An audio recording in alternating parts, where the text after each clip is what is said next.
Hey everybody, how's it been? 59 Pudge here, bringing you another MOAB, part of the MOAB with every gun series, excuse me. This one with the RSASS. This gun is actually a lot of fun to use, depending on the map you are on. If it's like a medium to long range map, I suggest you use it, but if you're on like Dome Mission, you know, those kind of maps, it's not really that fun. It's too close and you can't really do anything with it. But you gotta kind of play it smart. You can't be running around in the middle or like in the high activity areas. You have to kind of be laid back and kind of just pick them off with your trigger finger. Now in this video it may look like I have a mod or anything, but I play PlayStation 3 and I don't.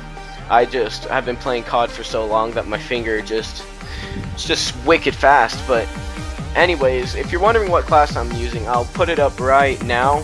As you can see, RSASS and just the basic setup. I always run Stalker, because with that gun, if you're using ACOG, you need to be able to look around corners while gliding. But that's not the topic for today. The topic is the NBA Finals, and we just got finished watching Game 4. And what are your thoughts, Jeffrey? Yeah, okay, I want the Heat to win so bad because everyone, even if they don't hate the Heat, they hate LeBron, but I really think he's a good player and nobody gives him credit, but he really is the best player right now, so let's go Heat.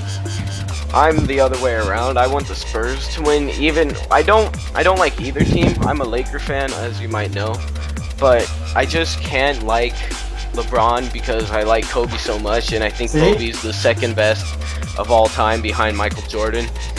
But you know, I don't know. I don't want the Heat to win. I'd rather have the Spurs win.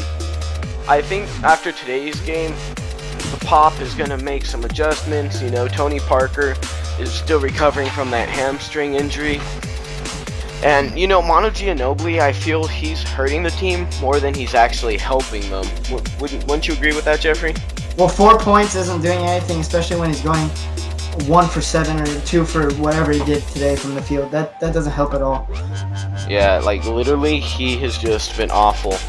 Honestly, if Green and Gary Neal weren't on fire, they would just be doing awful. I think you can't just rely on Duncan and Parker to be doing everything. I mean, you got to have your the third part of your big three helping you out in Ginobili, and he just hasn't made any field goals and hasn't contributed at all. He only had that one buzzer beater against Golden State. That I just think that they have to rely on Duncan and Parker because Gary Neal and Danny Green, I mean, they're good, but they're never consistent. When Danny Green, they just had like whatever, they just broke some 3 record for in the playoffs. The Spurs did, and then the next game it's like he only had like 3 threes, I think. So I think they have to be more consistent. Where Parker and Duncan definitely are consistent. Yeah, actually during this game I looked at a stat, which it's not really fair because he has an injury and everything, but Tony Parker in the first half had like 15 points or whatever, like 6 assists, I forgot what it was, but in the second half he didn't have 1 field goal, no points, and he just got shut out, even though, you know, he didn't play big minutes and Corey Joseph was coming off the bench. I mean, still, you got to be able to put up some points and get Tim Duncan the ball. Well, if you didn't know basketball as well as we did, and someone asked you, oh, who's on the Spurs, honestly, they would only say Tony Parker and Duncan. That's everyone knows them. They're the only people that's consistent. That's why I think that they're going to lose. Yeah, the Spurs don't have a lot of big, high-known people, whereas Miami has all the stars and LeBron James, Dwayne Wade, Chris Bosh, Ray Allen, you know, all the people that everyone knows. I mean, Ray Allen is the best three-point shooter of all time. All the stats prove it. LeBron James is the best player of all, or not all time. He admitted it. The best player right now. Excuse me. But yeah, but I think they make up with it with Popovich, and they have Spoelstra, which I don't know. I think they can make up with Popovich. Greg Popovich is a way better coach than Eric Spoelstra. Yeah, but everyone's doubting him, and he's gone to 3 championships in the last 3 years. Nah, Eric Spoelstra only has 2 championships. He was No, not.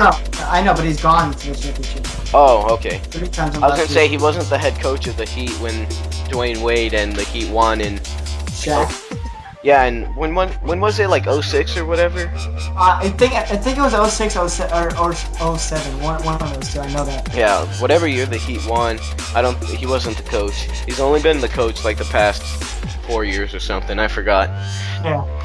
But Greg Popovich has all the stats proving him to be such a great coach. I mean, he's gotten like 4 rings, all with Tim Duncan and Tony Parker.